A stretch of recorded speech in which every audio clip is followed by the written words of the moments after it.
Well, one side of the political aisle is controlling Facebook, and it is really disappointing to the other side. I'm Scott Ott with Bill Whittle now. And Bill, I was just reading this article that said that Facebook is so darn conservative, they can't understand why conservatives are still angry about things. This comes from our friends over at the Daily Kos, or Kos, however you pronounce Kos, a reporter or columnist named Faith Gardner, who chronicles the growth of Daily Kos thanks to Facebook over the years, and says we've grown tremendously over the years in both numbers and diversity, in a large part because of Facebook. But we are now seeing that growth slide as Facebook becomes restrictive and more conservative.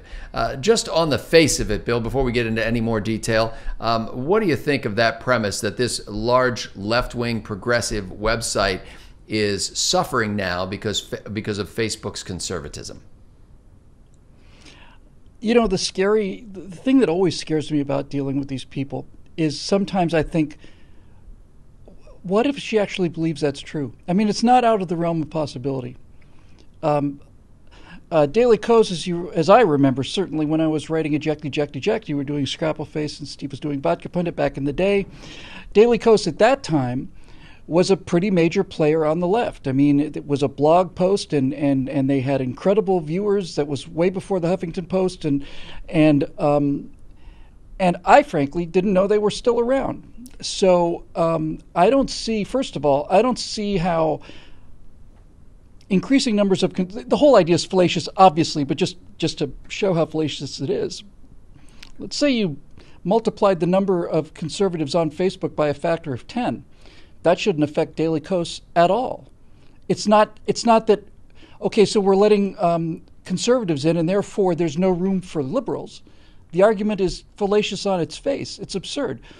Unless she's claiming that Facebook is using algorithms to promote the conservative message at the expense of the progressive message. This is kind of what she's saying, Bill. She's saying the conservatives haven't earned the eyeballs they're getting. In fact, here's a quote from Faith Gardner in Daily Kos. While we, meaning Daily Kos, were building our audience and honing our content for maximum reach during those years, conservative leaders were busy whining to anyone who would listen that their content was getting throttled by Facebook and some kind of a vast conspiracy that the social network based in solid blue Silicon Valley was rife with liberals who wanted to limit the reach of conservative news. Bill, I think I've heard such words come from your lips. Are you sadly mistaken? No, she's sadly mistaken. She's mocking it, and I'm saying it's the truth. So what part of this does she not believe? This is the fun part of the show. Let's just take the sentence as it goes. Could you read the first part of it again to me? Let me back up a little bit here. While we were building our audience and honing our content for maximum reach, conservative... Hold it. While they were building their content and honing their message for maximum reach, Daily Kos was a blog. If there is a video component to Daily Kos, I am utterly unaware of it, and I watch a lot of stuff. I know that the Young Turks are out there, and I know that there's not a whole lot more of them than that, but I know that there are people that have moved into the video field, which is where the entire discussion went. So when they say that they've been steadily building their membership or their content, their viewership, I haven't seen any content from Daily Kos since 2006, maybe 4. During the Iraq War, they were everywhere. So for her to say that they've been building their content and building their audience base, number one, I certainly haven't seen it. They seem to be far lower in influence than they were 10 years ago. And secondly, that has nothing to do with conservatives. So let's see what she says next. Well, what she says is the conservatives are whining. And basically, instead of doing what Daily Kos did, which was to build an audience, lazy conservatives instead complained that solid blue Silicon Valley was somehow throttling their content. Okay, and Bill, we've heard a lot of that on the right, that social media liberals have clamped down and changed algorithms and demonetized and done other things to throttle the message. This is a very old tactic, and I have to say that seeing it this blandly put forward in the face of such overwhelming evidence, cultural evidence. No one disputes that she said solid blue Silicon Valley. She's right. Everybody knows Jeff Zuckerberg's politics. Everybody knows what Google's politics are. Everybody knows what the politics of the people that run YouTube, which is in fact Google. Everybody knows what their politics is. If she's trying to tell me that a news service or a supposed news service like Daily Kos, like her, if she's trying to say that her organization is unaware of the fact that Jeff Zuckerberg and Google are extremely progressive organizations, then I think you have a far more likely explanation for why their viewership is declining. Well, and she's saying here basically that the conservative claim that somehow they're being throttled is without merit. It doesn't matter, she says. It doesn't matter if they're lying or not. They know how to put the pressure on and raise enough hell to still get what they want. So this is a preemptive attack, and we've seen this kind of thing all the time. This is what they do. They attack the area that they are going to be attacked on, and they try to make it look like the whole thing is fiction. For example, when Brett Kavanaugh was nominated to the Supreme Court, there were two options open to these progressives. One of them was to defeat him and not get him on the court. But the other one was to ruin his personal credibility to such a degree that if he were to get on the court, his personal credibility would be so tarnished forever that any rulings that he was a part of, which would be all of them, are therefore invalid because they were, the deciding vote was cast by a rapist. And so this is the preemptive attack. They did the same thing with Donald Trump. And the Donald Trump thing is as clear an example of this as you're going to find. Hillary Clinton and Uranium One and all of this other stuff. Hillary Clinton took millions of dollars from the Russian government and sold them 25% of our uranium stockpile. This is undisputed factual history. So when Hillary Clinton is looking at indictments and Donald Trump wins, I remember, I don't know if it was Glenn Reynolds, but somebody was saying before Donald Trump's election that the Democrats are governing like they're never going to lose again. And I thought that's exactly what's happening. Well, guess what? Surprise. So what they did was they basically accused Donald Trump of the things that they're guilty of, so that when Donald Trump responds with something like these investigations that are going on now, they can make it look like he's just trying to clear himself, like he's trying to, he's trying to wiggle out from these charges by making it revenge. So when a giant progressive organization says that Facebook is too conservative and that conservatives are choking out liberal viewpoints because of regulation and pressure on Facebook, what they're saying is that the complaints, she wants to call it whining, you can call it whining if you want to, I don't care, nobody reads your stuff anyway. If you want to say that all this whining has caused people to be aware of the liberal suppression of people on Facebook, that's what she's concerned about. She is concerned that this one-way street will have some sort of a small bikeway or something going in the other direction, and that can't be allowed. So what she is doing is she is preemptively attacking the idea that anybody is influencing Facebook by saying that the conservatives influence Facebook. And as I said earlier, if she works for a news agency and she actually believes that these are conservative organizations, then that tells you something about their news agency.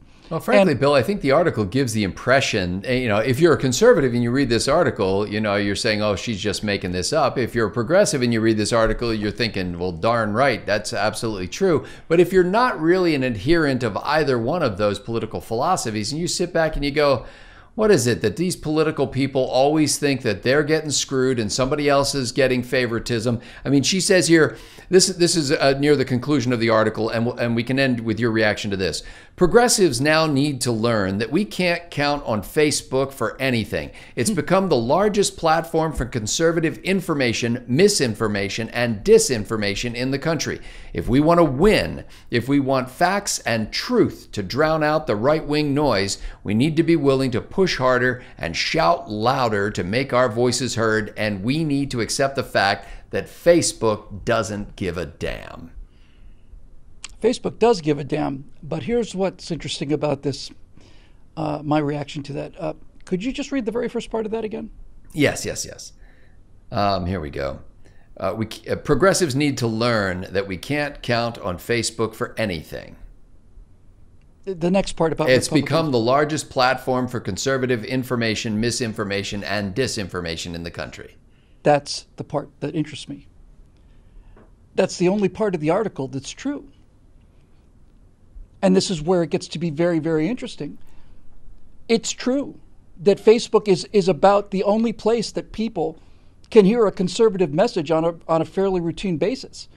But that conservative message has been throttled by the progressives that run Facebook, and there's been court cases to prove this. The evidence is overwhelming. It's not a question of debate. So what she's basically saying is, we're failing on Facebook because Facebook is allowing any kind of a message to counter our liberal narrative, so therefore we're going to have to yell and scream louder.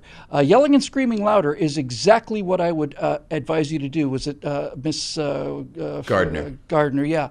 I think that's the solution. I would recommend, please, that you increase the amount of yelling and screaming that you do, and shrieking as well. You can throw some shrieking in, because the American people have had so much of this progressive philosophy and never been allowed to hear anything about the other side. I swear, I'm not claiming credit for this. I'm just claiming these are the power of the ideas. I have never, ever met a progressive argument that stopped me in my tracks. Never. It just doesn't happen. It doesn't exist. I used to worry about man, am I going to make the team look bad when I meet the big liberal, Goliath? It's like, I'm not, because there isn't one. They don't exist. Her entire argument, let's just take a step back. Her entire argument is saying that Facebook is manipulated by conservatives. Now, of the available evidence in the world, we have lawsuits. When I say we, I mean the conservative side, Prager University and so on. When you're going to sue somebody the size of YouTube and Google, you better have some data and you'd better have some lawyers. So Prager, for example, goes in with hard numbers showing how all of these things happened, and is in a lawsuit and a second lawsuit, and this has been on the table forever. And Zuckerberg admits that we're too liberal and we got to do something about it. So she is basically making an assertion, Scott, that is in contravention of all of the facts on the table. And when she makes this assertion, she doesn't provide any facts of her own. She doesn't provide any factual basis for this whatsoever. We have enough factual basis to show liberal bias to go to court on it and win. So, once again, it's a question of, if you are an impartial observer to this, I want you to do what they don't want you to do. I want you to think for yourself. I want you to look into it. I want you to Google it. And see, even that, I'm even willing to go that far. I'm even willing to tell you that you can go to this incredibly progressive search engine, and you will still find nothing but admissions of how progressive influence on Facebook and YouTube has been unfair. So I'm perfectly happy to sit down and say, show me some sources, show me some evidence. She can't do it. And this is the kind of thing that makes progressives so infuriating and at the same time so comical, because there's nothing behind the curtain. It's not like they put on this big showy face of the wizard, and then you pull back the curtain and you see this little man cranking the levers. It's like they put on this big face of we're the course of history, and history's on our side. We're moral, and and then you go back to the back and you open the curtain, and there's nobody there. Well, ladies and gentlemen, there is somebody here at BillWhittle.com, a small but devoted team of people supported by a larger team of members who make this possible. We're grateful that we don't rely upon social media algorithms or YouTube's monetization, which comes and goes with the changing tides of politics and whatever they're doing at the moment. We rely on the members at BillWhittle.com who reliably and consistently contribute on a monthly and annual basis. And we're grateful for that. If you're one of those folks, thanks. You made this show. If you're not yet one of those people, you can become part of the team that produces this show and produces, frankly, a member-written blog that I think is one of the best blogs I've ever read. Join us today at BillWhittle.com. Click that Become a Member link. For Bill Whittle, I'm Scott Ott. Thanks to the members for making this possible.